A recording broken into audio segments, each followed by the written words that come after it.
Bom dia, Paula. Bom dia a todo mundo da BMC. Sempre um prazer estar aqui. Obrigada, Zanin. São várias questões importantes, mas queria começar especificamente, sobre esta eleição hoje importante nos Estados Unidos. O que você acha que pode trazer de mudança aí para o mercado diante do resultado, se realmente vier aí uma força maior dos republicanos, tanto na Câmara quanto no Senado? Há muitos analistas até acreditando que isso pode trazer um impacto positivo para o mercado financeiro, mas eu queria entender a sua leitura, não só a sua, mas de toda a Avenue em si, como que vocês estão avaliando esse dia aí, essa eleição importante lá nos Estados Unidos hoje? Show, Paulo. Até para o pessoal entender, as eleições de meio de ano é uma mudança que acontece importante tanto no Congresso americano como no Senado. Diferente do Brasil, a gente tem diversos partidos. Nos Estados Unidos, grande parte é sempre ou dos republicanos ou dos democratas. São dois partidos relevantes. Nesse sentido, o que se espera e o que o mercado está avaliando é que o Congresso tenha boa parte dos seus representantes democratas, assim como o presidente Biden, o que ajuda, pelo menos, a ele passar algumas das suas reformas importantes, ou o que ele gostaria de propor para a economia. Só que, depois do Congresso, geralmente medidas que são mais relevantes, que têm grande impacto na população, vão para o Senado. E o Senado, ele será, provavelmente, a gente está acompanhando as eleições agora, boa parte dos seus representantes será republicano, ou seja, de um partido oposto. O que isso leva de resultado para os investidores e para o mercado? Que o presidente Biden não terá tanta facilidade de, por exemplo, fazer políticas mais expansionistas, que os gastos do governo saiam do descontrole, porque qualquer coisa que passar, de repente, pelo Congresso de forma mais rápida, de repente vai para o Senado, e no Senado possa ser barrado. E aí, o que o mercado entende como positivo é exatamente isso. O teto de gastos também americano, o budget que a gente tem anual, que inclusive vai sair novamente em janeiro, que sempre tem paralisações. Nesse sentido, sempre tem esse impasse entre o partido que quer gastar um pouco mais, principalmente mais aliado ao presidente, e um outro partido que quer fazer medidas mais austeras para que a economia não saia do descontrole. Acho que é muito similar ao que a gente tem no Brasil hoje, onde a gente tem um presidente de um lado e um Senado que não pensa exatamente da mesma forma, o que tende a fazer as economias irem para o centro. Principalmente para a economia americana, que é a maior economia do mundo, isso é benéfico porque pelo menos o país mantém assim, um pouco da sua hegemonia. É óbvio que medidas que o Biden gostaria de provar que eles acreditam que sejam boas para a população e que boa parte dos eleitores votaram nele para que ele faça essas medidas, não passarão com tanta facilidade. Ele vai ter que provar que elas são benéficas para que, assim, tanto no Congresso como no Senado, tudo possa ser aprovado e que a economia americana continue crescendo ao longo dos próximos anos.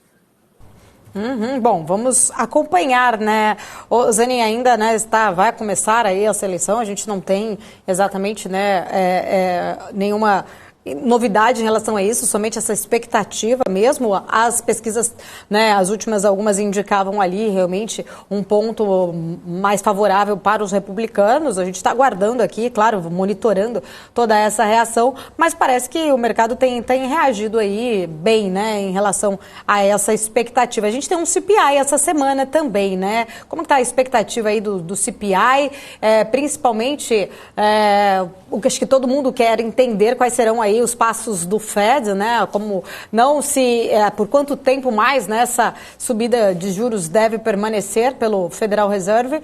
E eu queria trazer também um pouco da sua visão, em relação a essa expectativa do CPI, como que você acha que deve ser o comportamento aí dos investidores diante dessa agenda tão importante americana para esta semana. Perfeito. O CPI, que é a inflação similar ao IPCA no Brasil, a nossa expectativa é que venha com uma desaceleração. A gente já vê nos Estados Unidos diversos indicadores que mostram uma defasagem na inflação, mas que ela já tenderia a retroceder.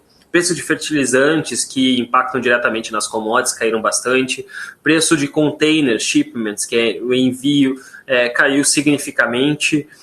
A gente já viu os dados do PIB da última semana que demonstraram que várias medidas relevantes, inclusive para o próprio Banco Central americano, já começam a cair significativamente.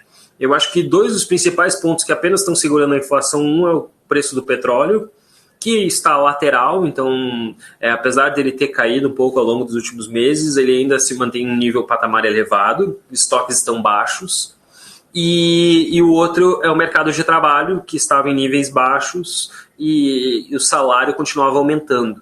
Então, assim, era isso que estava pressionando a inflação. Só que todos os outros indicadores já demonstram uma desaceleração econômica, o resultado das empresas, e as demissões estão vindo. Recentemente vocês até noticiaram, né? Facebook começando a demitir algumas pessoas, diversas empresas com layoffs, que são essas demissões em massa. O mercado de trabalho, os dados da semana passada aí vieram com 3,7, então teve um aumento do desemprego. Então, talvez os últimos indicadores que faziam pressão na inflação já começam a demonstrar uma certa fraqueza, e isso eu acredito que vai demonstrar exatamente um dado de CPI menor, e se a inflação começa a retroceder, provavelmente o Banco Central americano não precisa ficar nesse ritmo de aumento de juros agressivo e essa contração econômica agressiva, até porque ele poderia levar a economia americana a uma recessão aguda. Então, se de repente a inflação já começa a desacelerar, o Banco Central pode tirar um pouco o pé do freio e deixar a economia andar um pouco mais sem risco de uma recessão elevada. Por isso que o mercado de ações já está prevendo com expectativas positivas. Tenho agora a Alex André aqui junto comigo, Zanin, também. O Alex tem perguntas aqui para você, chegando aqui na nossa programação, nosso economista, comentarista Alex André. Seja bem-vindo, Alex. Boa tarde. Boa tarde para você. Ou bom dia, eu não sei. Para mim é bom dia, vai. Eu tomei um café da manhã lá na Avenue, deu tempo de chegar aqui. Olha, só vocês já estiveram juntos, então, hoje? Estivemos juntos aí. Eu peguei no flagra aí, o Zanin se preparando aí, poucos minutos para entrar aqui ao vivo. Mas, Zanin, é um prazer falar contigo de novo aí. Ótimo dia, Paula. Bom dia a todos que nos assistem.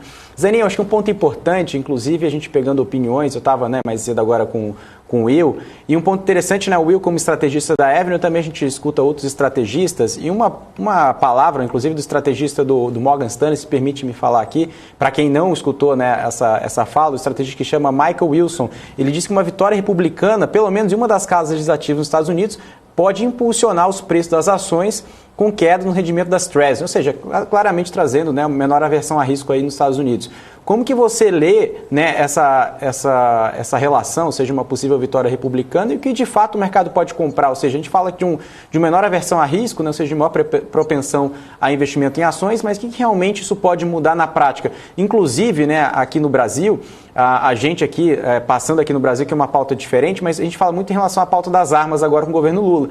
E essa pauta republicana também poderia ajudar. Enfim, quais as pautas temáticas, né, que o investidor poderia ficar de olho em relação à estratégia em ações, Zanin? Show! Primeiro, um prazer aí, Alex. A gente estava falando agora há pouco, obrigado.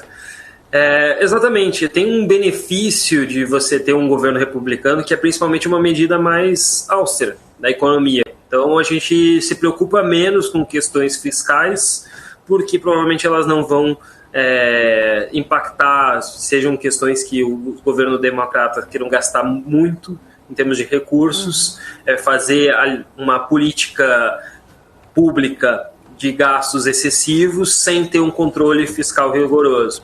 Essa mesma equação que a gente tem um grande problema no Brasil, né? O quanto ajudar a população e o quanto isso vai impactar nos recursos, na parte fiscal, provavelmente com os republicanos no ar ajudaria. Além disso, tem várias temáticas que cada um dos partidos acaba puxando mais e que vão beneficiar alguns setores e outros não. Acho que assim, se os democratas ganhassem, a gente poderia ver setores como carros elétricos, como cannabis, que eles já tinham alguma agenda mais ESG, que poderiam ser mais benéficas para esses setores e para essas ações, poderiam ser impulsionadas caso os democratas ganhassem. não é a expectativa é que os republicanos ganhem. Então, setores como armamentício, empresas como Lockheed Martin, a gente também tem empresas de armas listadas na Bolsa Americana, podem acabar continuando com essas políticas. O setor de petróleo é outro que se beneficia de um governo mais republicano. Então, a gente pode ver empresas desse setor, os próprios ETFs também beneficiando um pouco mais. Então, assim, sempre, né, quando tem um lado vencedor e um lado perdedor, a gente tem oportunidades. Alguns setores mais, outros menos.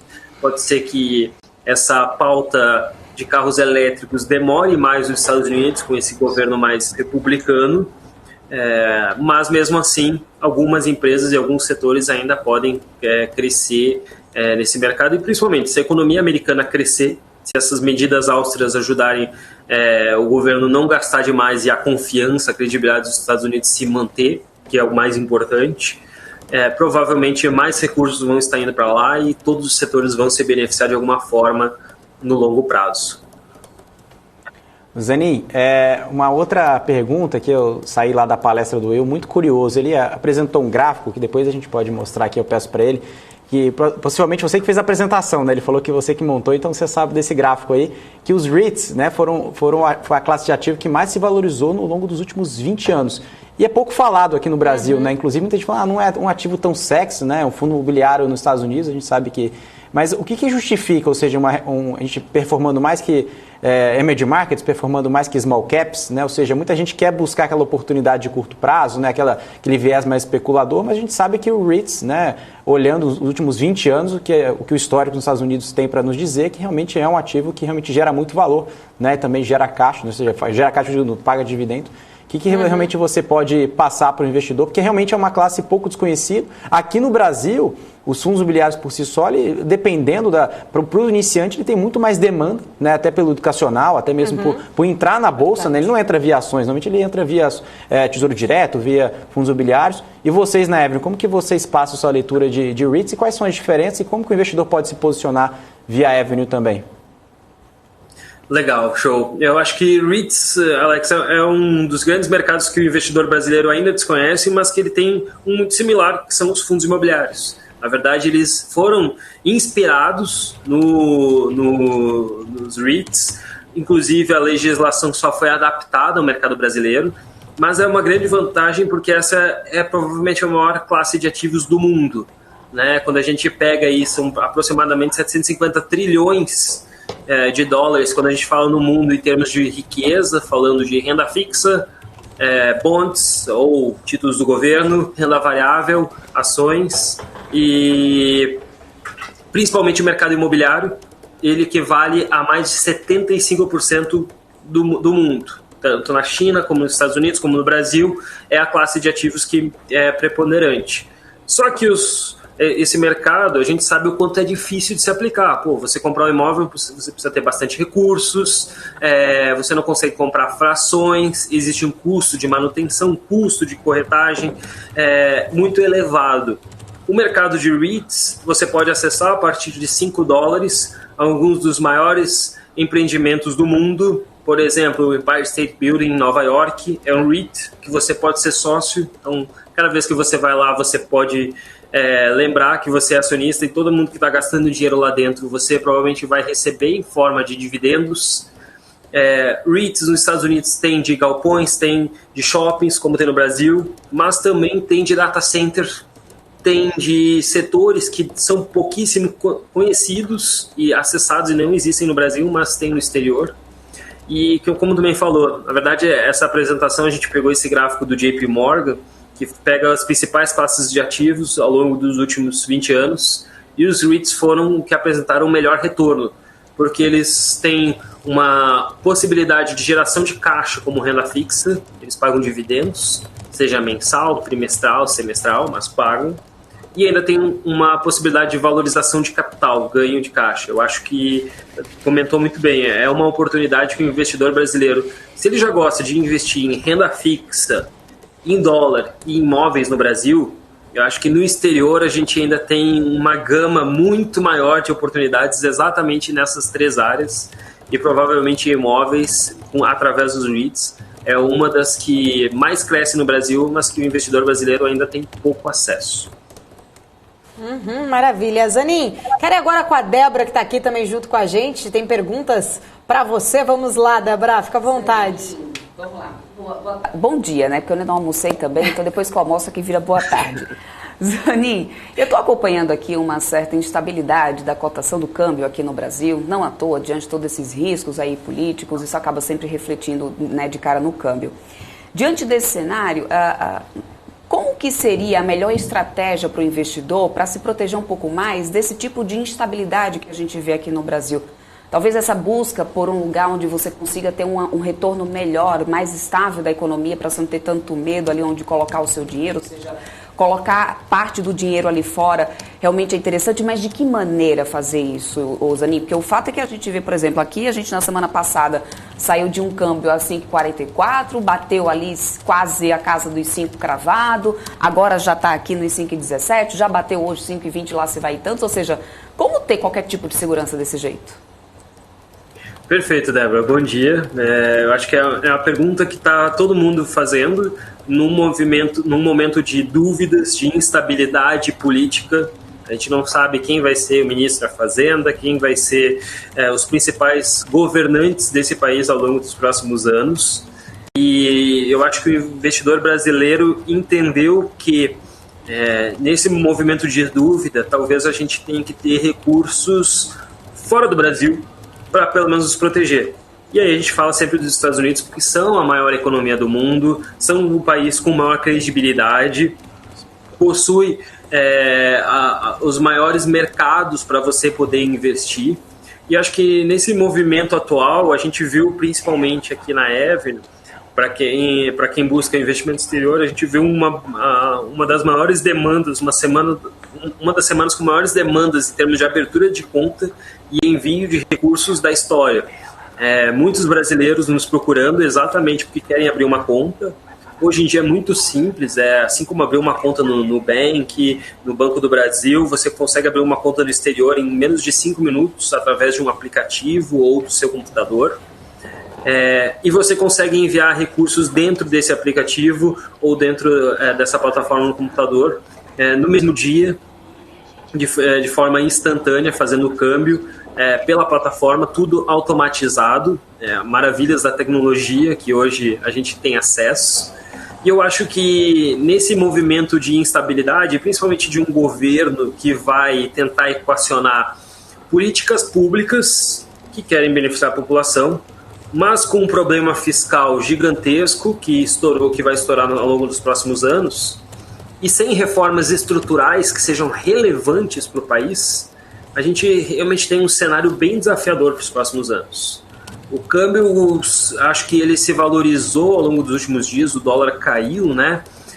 Porque o mercado internacional, principalmente alguns políticos argentinos, franceses, gostam do Brasil, e viam que o mercado estava depreciado, e eles tinham uma boa política com Lula nos períodos passados. Só que eu acho que o investidor ainda não entendeu esse problema fiscal gigantesco que a gente vai ter, que teria se Bolsonaro tivesse ganho também.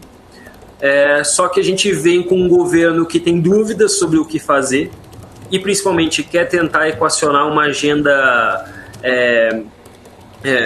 uma agenda principalmente benéfica à população, a dar recursos, subsídios, que talvez não seja possível num momento fiscal tão relevante.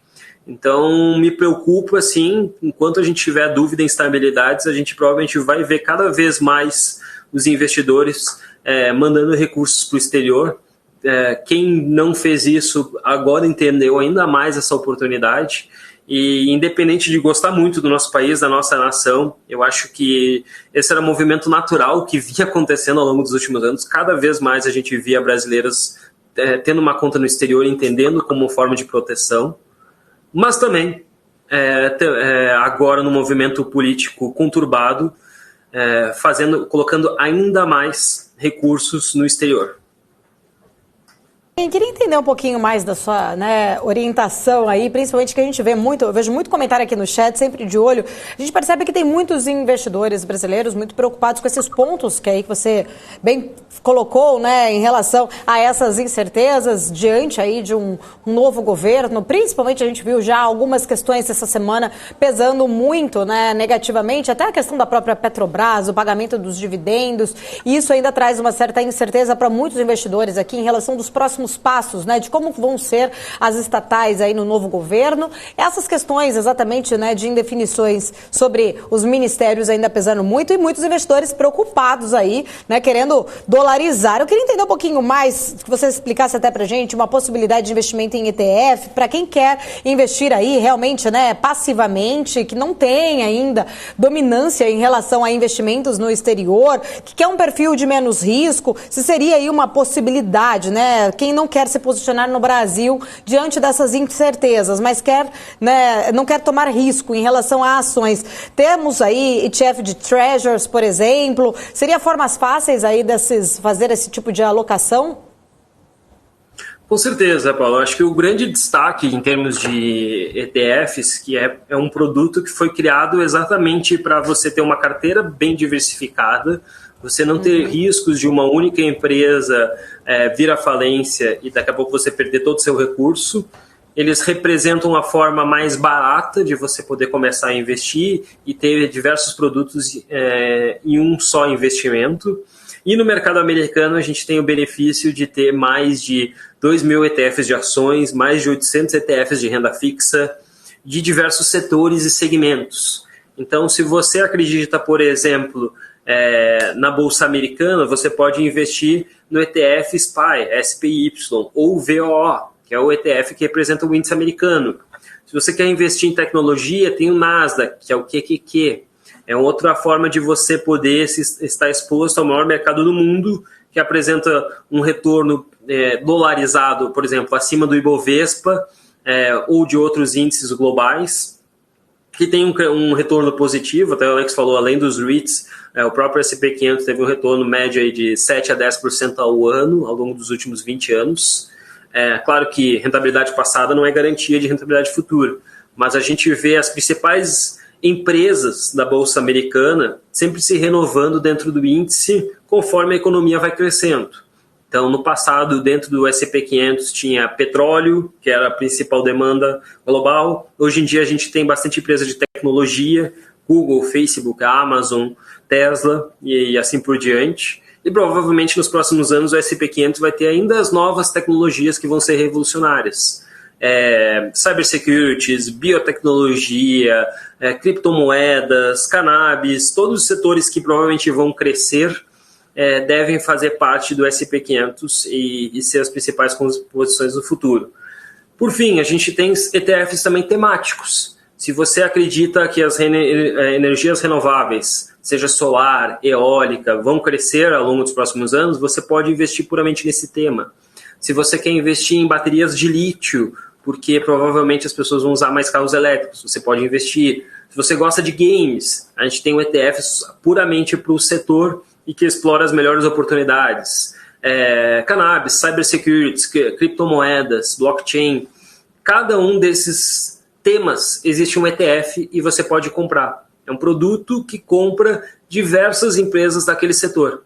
E se aquele setor crescer, você provavelmente vai se beneficiar, você vai ter um retorno que vai de acordo com o seu perfil, com os seus objetivos, com o que você acredita, as suas crenças, e ainda assim você vai estar de uma forma bem diversificada, pagando um custo bem baixo. Maravilha! Temos mais perguntas aqui do Alex André. Fica à vontade, Alex. Se deixar, a gente sempre tem pergunta aqui. O Zanin, tem que utilizar o Zanin aqui. A hora do Zanin é cara, viu?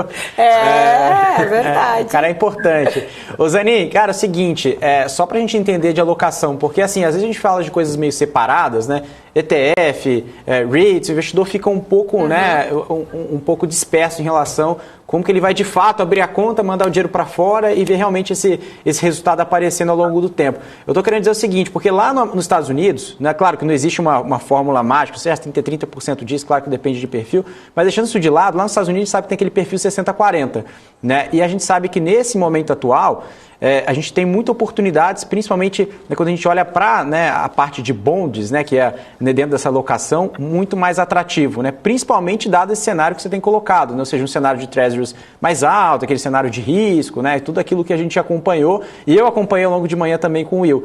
Mas eu queria que você passasse para o investidor o seguinte, o Zanin, o seguinte: muito investidor, ele não abriu uma conta na... Vamos pensar o seguinte, tá? Um investidor que não tem conta na Avenue, ou que abriu, não mandou dinheiro para a Avenue, que está ainda indeciso, falou, não, Alex, eu gostei do que o Zanin falou, mas eu não sei por onde eu começo.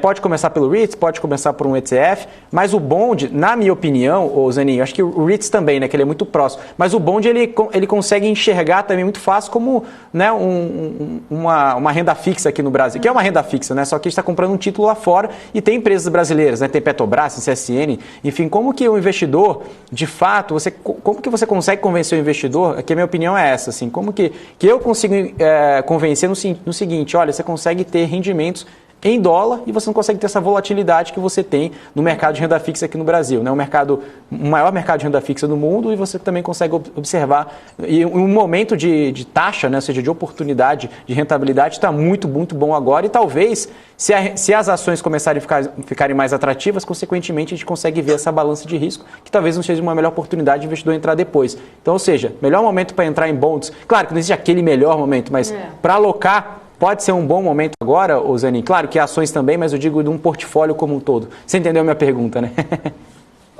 Perfeito. Não, eu concordo contigo. Acho que renda fixa para o investidor brasileiro talvez deveria até ser uma obrigação. A gente já está acostumado a ter renda fixa do Brasil. Já está todo dia, né? Já é comum, né?